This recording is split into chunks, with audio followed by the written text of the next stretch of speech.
Cek cek.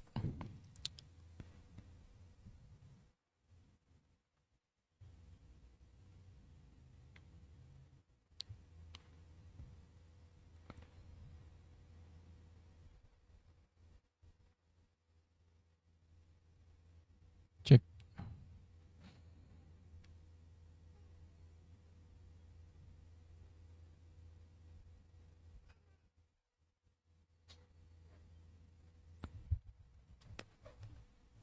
Oke. Suaraku kedengaran kan ya? Jelas. Silahkan komen kalau gak jelas.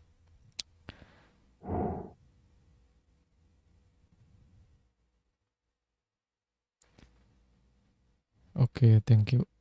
Aku mulai aja. Assalamualaikum warahmatullahi wabarakatuh. Terima kasih pada teman-teman yang sudah hadir pada malam hari ini.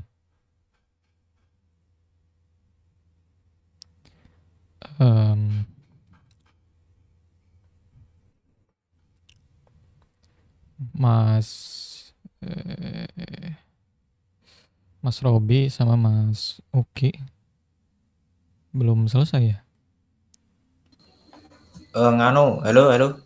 Ya. Ternyata ini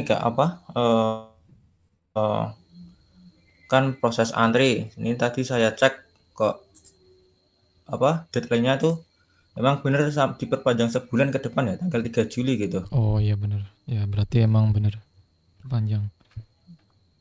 Oh ya, benar berarti ya. Ada ini juga sih. Ada pemberitahuan juga.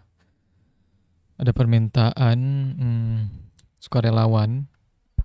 Barangkali ada yang mau diperpanjang atau enggak. Aku milih diperpanjang. Jadi kayaknya kelas ini bisa lanjut sebulan lagi. Oh ya benar kalau gitu. Soalnya dari saya itu tinggal project kedua itu menunggu antrian yang lama.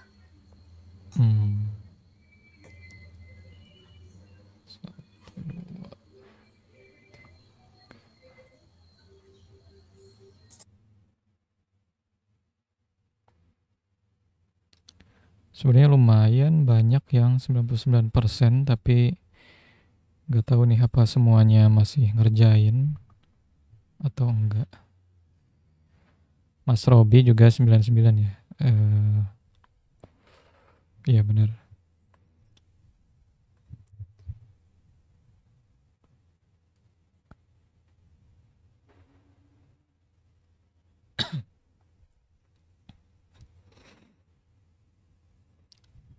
Oh iya benar. Ya emang harus teliti sih. Mau gak mau harus teliti.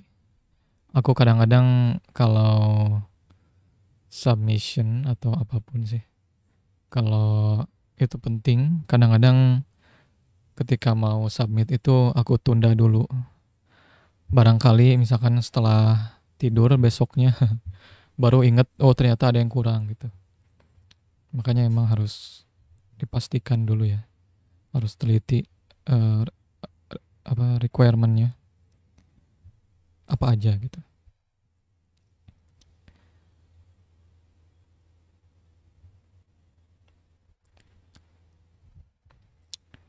Oke, kayaknya kita mulai diskusi kita malam ini.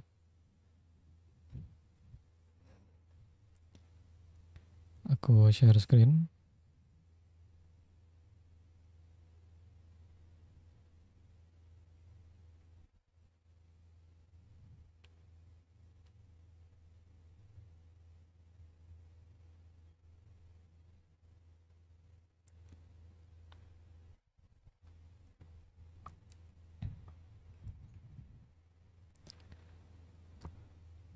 Topiknya adalah staying sharp, intinya upgrade skill front end itu gimana caranya gitu kan. Karena dunianya cepat berubah,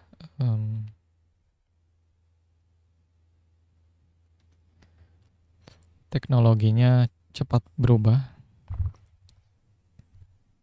Ya di programming pada cepat berubah sih di software engineering ya. Eh, di teknologi juga ya. Secara umum tiba-tiba aja sekarang zamannya AI misalkan. Jadi orang tuh udah jangankan orang biasa sekarang pakai AI mulu, perusahaan pun banyak yang mengintegrasikan solusinya dengan AI gitu ya. Walaupun mungkin cuma call API ChatGPT aja gitu. Tapi ya begitulah.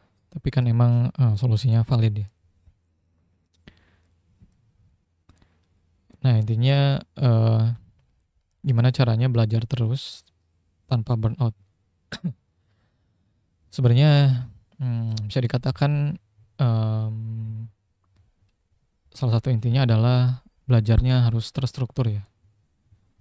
Harus terstruktur, harus terarah, tujuannya jelas, jangan masih ngawang-ngawang. Jadi kalau ngawang-ngawang nggak tahu tujuannya, jadi bingung sendiri ya. Tujuannya harus jelas. Coba kita kupas ya. Kenapa harus selalu upgrade skill? Eh,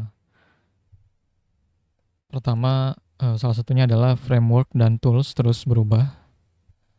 Terus perusahaan butuh engineer adaptif. Ya karena toolsnya terus berubah. Jadi perusahaan tuh butuh programmer yang adaptif. Em, Ya sebenarnya kita juga nggak harus, bisa jadi nggak harus tahu semuanya dari awal ya, dari awal direkrut. Sebenarnya yang bagus, yang aku juga suka itu kalau perusahaan ngasih kita waktu untuk belajar gitu. Walaupun kita belum pernah mengerjakan solusi tersebut, tapi bagusnya sih kalau perusahaannya ngasih kita ruang untuk belajar gitu. Ngasih kita ruang untuk bereksperimen, untuk nyoba gitu ya. Terus skill lama bisa usang dalam 1 sampai 2 tahun. Ya ini bisa jadi skill kita tuh ya umurnya nggak lama gitu. Mau nggak mau kita sebagai programmer harus terus beradaptasi, harus terus belajar tools baru, teknologi baru ya. Biar di tempat kerja juga terus relevan dan bisnis di perusahaan juga terus relevan ya. Yang bertahan bukan yang paling pintar tapi yang paling adaptif. Nah ini ya, ini bener. Pokoknya kita harus adaptif.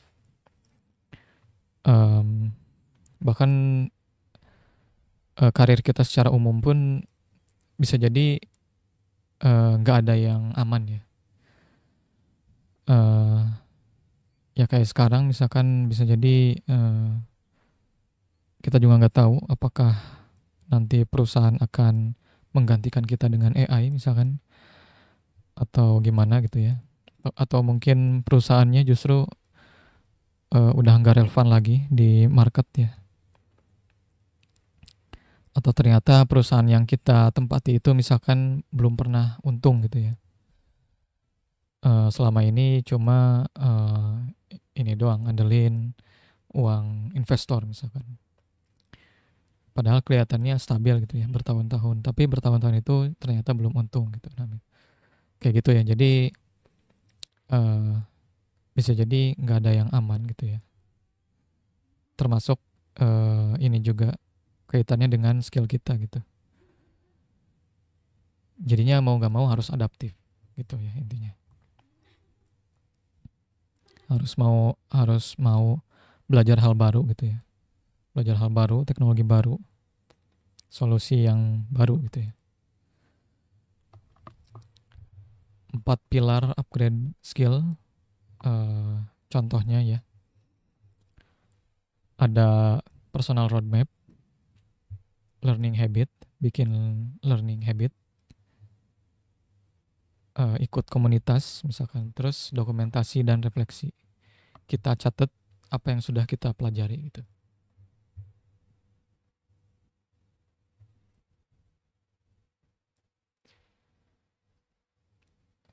Pertama, personal roadmap. Tentukan tujuannya, mau jadi generalis atau spesialis misalkan. Kita bikin roadmapnya. Roadmap buat diri kita sendiri aja. Misalkan buat skill tree pribadi, mau kemana dulu nih, mau belajar apa aja misalkan. Tulis misalkan UI, API, testing, performance gitu ya. Fokus satu skill per bulan atau kuartal, atau misalnya per bulan ya. Misalkan mau atau misalkan nyari sendiri jadi front end developer itu butuh apa aja gitu misalkan. Terus ternyata ketahuan misalnya butuh belajar UI, belajar integrasi API, terus belajar testing juga penting, dan belajar performance, gimana caranya website kita itu nggak cuma berfungsi tapi performanya juga bagus gitu ya. Contohnya adalah di Januari kita belajar Vue 3 pakai Composition API, terus bulan selanjutnya belajar testing misalkan gitu ya. Dan itu fokus dan jadinya terstruktur juga ya. Roadmapnya jelas. Kita bikin personal roadmap atau roadmap punya kita sendiri ya. Ya jadi jelas ya. Tujuannya jelas, terus progresnya juga jelas. Bikin learning habit atau bikin, contohnya adalah bikin rutinitas walaupun kecil ya. Formatnya bisa pakai TIL atau Today I Learn. Kadang ada orang yang mendokumentasikan progres belajar dia di sosmed gitu ya. Contohnya adalah misalkan nulis TIL gitu ya, apa yang udah dipelajari gitu. Terus aja gitu tiap hari. Dan konsisten ya tentunya. Gunakan metode 20-minute rule.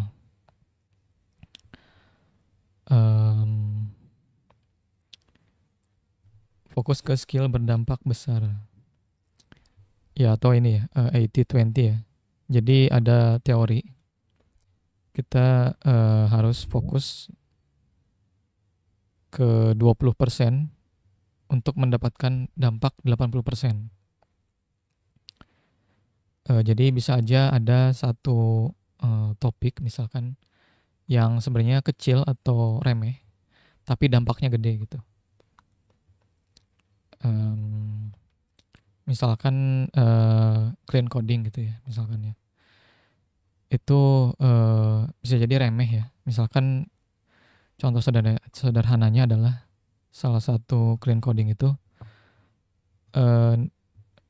naming yang deskriptif gitu ya. Cukup bikin nama yang deskriptif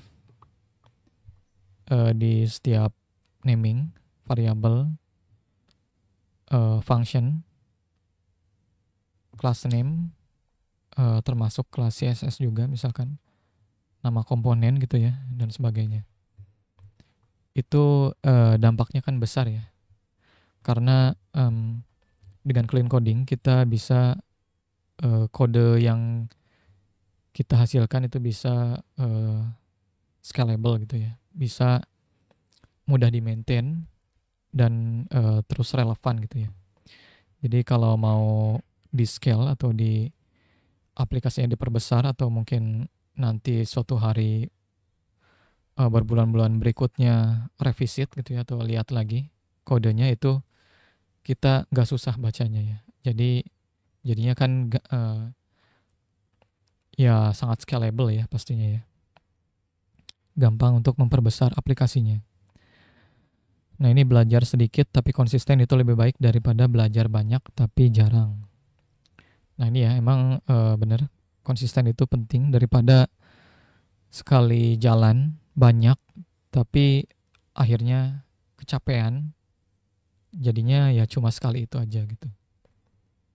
Dan abis itu udah lama banget nggak belajar lagi misalkan. Contohnya adalah misalkan tiba-tiba semangat gitu ya, nemu topik yang bagus, terus nyoba belajar seharian gak berhenti gitu ya. Misalkan selama 8 jam gitu ya. Padahal biasanya cuma kuat belajar 2 jam misalkan. Nah itu hati-hati ya teman-teman. Bisa jadi yang 8 jam itu besoknya kita nggak akan lakuin lagi gitu. Karena ya kadang-kadang kayak gitu ya. Hal yang dilakukan sekali jalan banyak itu bisa jadi nggak konsisten. Lebih baik belajar sedikit tapi konsisten. Diatur gimana caranya biar konsisten. Dan sebenarnya belajar sebentar juga ya nggak apa-apa ya.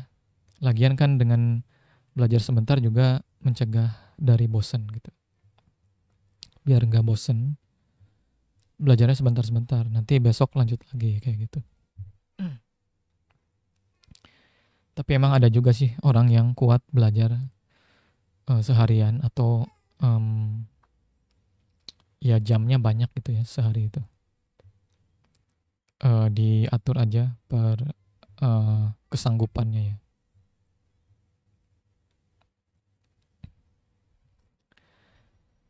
Terus ikut komunitas dan kolaborasi. Misalkan ikut forum, Discord, ya kontribusi ya, ngobrol gitu ya. Di grup online atau komunitas offline gitu ya. Itu juga bisa mengasah skill kita gitu ya. Dan dengan ikut forum itu juga kita juga kan bisa bertukar pikiran ya. Tiba-tiba aja misalkan ada orang yang ngobrolin teknologi baru gitu ya. Atau misalkan tiba-tiba aja, padahal kita belum nyoba teknologi itu ya. Tapi ternyata tiba-tiba aja ada orang yang ngebagiin blog tentang pengalaman dia pakai itu gitu. Gimana testimoninya ya istilahnya. Atau ikut challenge, misalkan 100 days of code. Ya challenge di online banyak lah ya. Ini juga bisa meningkatkan skill kita, membantu kita ya. Atau ikut mentoring atau jadi mentor. Nah bahkan jadi mentor pun bisa jadi belajar ya. Karena dengan jadi mentor juga kita bakal banyak belajar lagi gitu ya. Banyak buka-buka buku lagi dan sebagainya ya. Skill naik lebih cepat saat kamu diskusi dan saling bantu. Ya benar, karena dengan banyak kepala gitu ya, jadi banyak insight. Teorinya sederhananya kayak gitu. Jadi ikut forum itu ya insya Allah menguntungkan ya.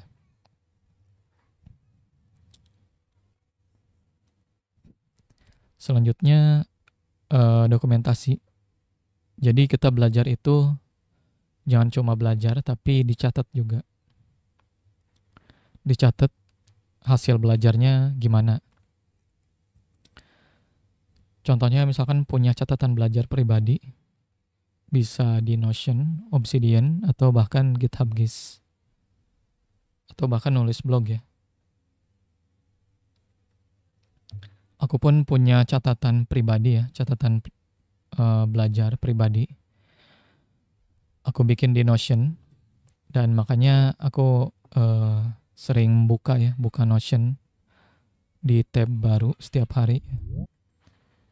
Mau ya di hari kerja gitu ya, atau bukan di hari kerja. Aku sering buka Notion. Apalagi di hari kerja juga, aku juga selain belajar, juga nyatet kerjaan ya. Salah satu, ya tentunya banyak ya keuntungan nyatet itu. Salah satunya adalah dulu itu aku pernah resign, pindah kerja, dan kan biasanya butuh transfer knowledge ya. Nah, karena aku punya catatan di komputer ya, di laptop, di Notion, itu jadinya transfernya gampang ya, transfer knowledge-nya.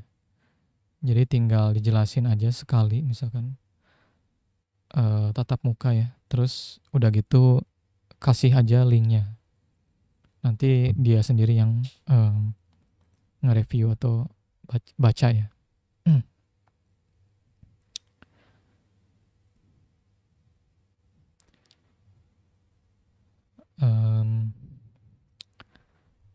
Tulis blog atau dokumentasi kecil ya. Terus review bulanan, apa yang aku pelajari bulan ini. Nah, ini juga bisa ya. Jadi refleksi apa aja nih yang selama ini, bulan ini kita pelajari. Atau misalkan apakah ada progres signifikan misalkan. Atau belajarnya gimana, lancar atau enggak. Kalau ada kendala, itu kendalanya apa misalkan. Apakah di waktu, nggak ada waktu, atau misalkan penjelasan instrukturnya kurang jelas misalkan, atau apa gitu ya. Nanti kalau ada yang bisa diperbaiki gitu. Perbaiki sendiri ya. Menulis sama dengan berpikir ulang, sama dengan paham lebih dalam. Ya biasanya nyatet itu bikin kita mikir lebih ya, daripada cuma belajar tanpa nyatet gitu. Pasti ada aja yang dipikirin gitu. Contohnya adalah gimana caranya menyajikan ulang ilmunya ke dalam bahasa kita sendiri gitu ya. Contohnya misalkan ngeringkas gitu ya. Karena kan nggak mungkin juga ya, misalkan belajar atau kayak belajar di sini di coding, nggak mungkin juga kita kopas semuanya ya. Satu page atau semua page-nya bahkan di kopas gitu ya. Ya jadi bagusnya ya kita cuma ambil aja poin-poin pentingnya ya. Nggak harus semuanya ditulis atau di kopas gitu. Jadi kita harus ngerangkum ya, dan dalam ngerangkum itu kita berpikir gitu ya.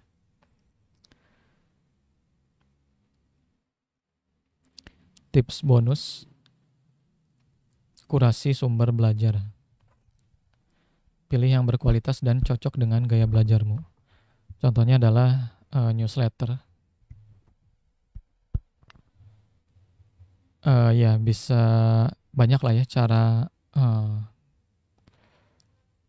sumber belajarnya banyak lah ya. Contohnya adalah newsletter, apa gitu ya, yang kalian suka, channel YouTube. Ini contoh aja ya, misalnya Fireship, The Prime Agent, yang biasanya ngebahas front end. Dan orang juga macam-macam ya, ada yang suka tulisan, ada yang suka konten video, konten belajar berupa video. Jadi ya silakan, tinggal di ini aja. Enaknya tulisan itu terus relevan ya. Walaupun sekarang konten video itu gampang dibikin, tapi tulisan itu relevan terus. Salah satu yang aku suka adalah konten tulisan itu, sama juga ya di decoding ya. Konten tulisan itu mudah dicari ya. Kalau yang aku rasakan mudah dicari, jadi aku juga sering nyari blog-blog yang berkaitan dengan masalah yang aku hadapi gitu ya. Nyarinya blog gitu ya, bukan YouTube. Atau ya sekarang tinggal ngetik aja di AI gitu ya. Nanti kita baca sendiri. Dokumentasi resmi selalu jadi prioritas. Nah tentunya ya dokumentasi resmi selalu jadi ini ya, selalu jadi hal yang sangat harus dipertimbangkan ya dalam belajar itu. Apalagi kalau dokumentasinya emang penyajiannya bagus ya.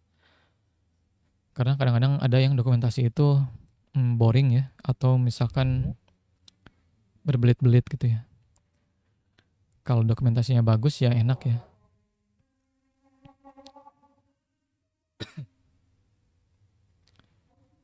Kita break sebentar ya, ada azan.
Oke lanjut. Ya tentunya dokumentasi resmi juga jadi salah satu sumber belajar kita ya. Hindari FOMO dari trend tools terbaru minggu ini. Ya, jadi emang nggak semua hal itu perlu kita arahkan fokus ke sana gitu ya, atau kita pelajari misalkan. Bisa jadi ya, iya kan sumber belajar itu sekarang banyak ya, tapi nggak semua. Tapi jangan karena sumber belajar banyak, jadi kita harus pelajari semuanya, itu enggak ya. Karena salah satu ruginya adalah kalau salah mempelajari sesuatu, itu kita rugi ya. Walaupun sumber belajarnya gratis, ruginya adalah rugi waktu, contohnya ya. Rugi waktu. Makanya aku sendiri kalau mau belajar itu pilih-pilih ya. Mana yang kira-kiranya cocok untuk aku gitu ya, atau yang aku butuhkan gitu ya. Jadi nggak semua hal atau nggak semua teknologi itu harus kita pelajari. Bisa jadi tiap orang tuh beda-beda ya kecocokannya. Bisa jadi buat kita misalkan belajar ABC gitu ya, atau karena kita mau jadi seorang front end developer ya, maka sumber belajarnya ya harus front end semua gitu. Misal front end web ya. Dan karena front end web kita nggak harus mempelajari front end mobile gitu ya. Ya udah fokus front end web dulu aja gitu. Jadi fokus dan karena fokus kita juga bisa irit waktu gitu ya. Dan dengan irit waktu tujuan-tujuan kita lebih cepat tercapai gitu ya. Dan ya salah satunya adalah karir kita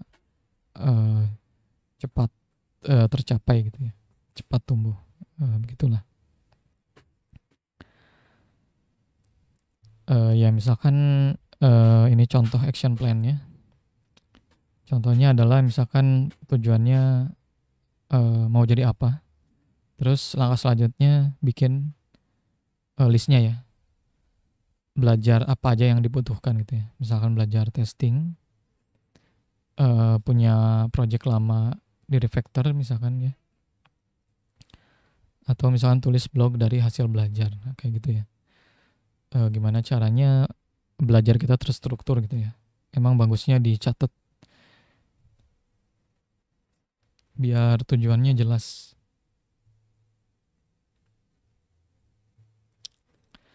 Oke, tadi adalah slide terakhir. Kamu tidak perlu tahu semua hal, tapi kamu harus tahu bagaimana terus berkembang. Jadi engineering adaptif adalah investasi jangka panjang. Ya, jadi seperti yang aku jelaskan tadi ya. Jadi nggak harus tahu semua hal, cukup fokus di skill tertentu ya. Terus adaptif gitu ya. Berkembangnya zaman ya kita juga harus berkembang gitu. Dan kita juga nggak tahu ya di masa depan nasib kita bagaimana gitu ya.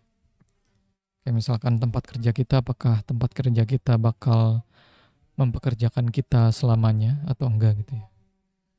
Jadi harus terus siap, terus adaptif untuk tetap relevan dengan zaman. Oke, silakan kalau ada yang mau bertanya. Barangkali ada pertanyaan.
Oke, nggak ada ya.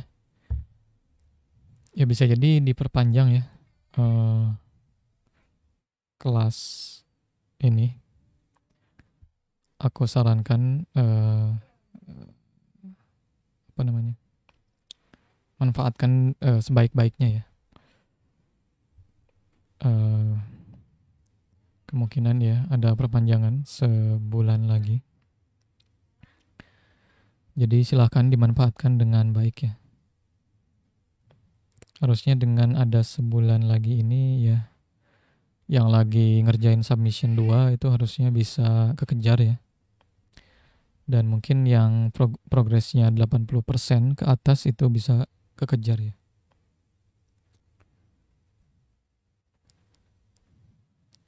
Di sini juga banyak yang 90%-an, tapi belum ada lagi yang lulus ya.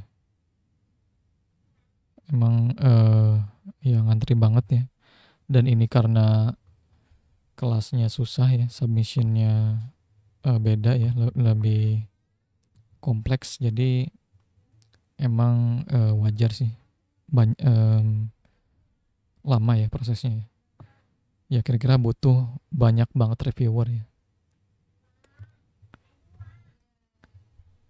Karena ya bisa jadi satu submission ya banyak ya lama reviewnya. Jadi ya hitungan jam, mungkin sejam atau bahkan 2 jam lebih gitu ya. Ya mungkin 2 jam gitu ya, satu submission misalkan. Dan nggak semua reviewer itu misalkan lagi free gitu ya.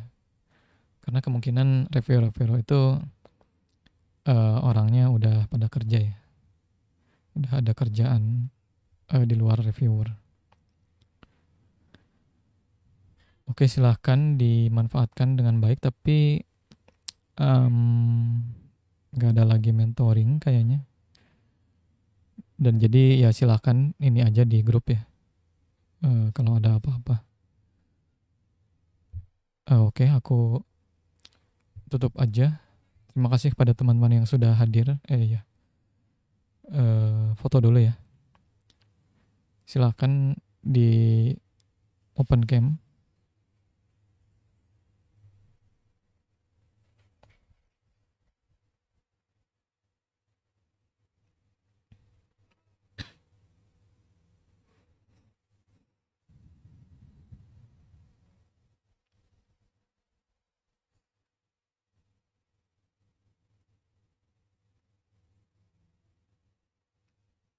Gak ada yang bisa open cam. Ya udah aku screenshot aja sekarang.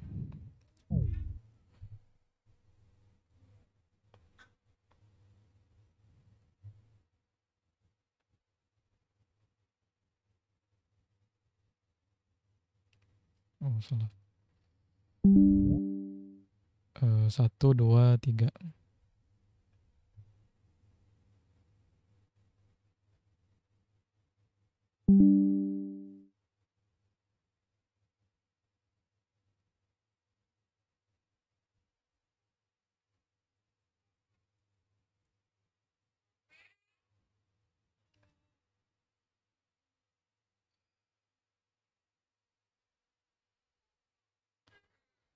Oke,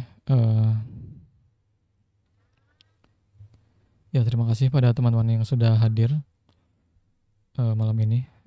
Silakan dimanfaatkan dengan baik perpanjangan ini ya kelasnya ya, dan jaga kesehatan ya. Aku tutup. Wassalamualaikum warahmatullahi wabarakatuh. Bye.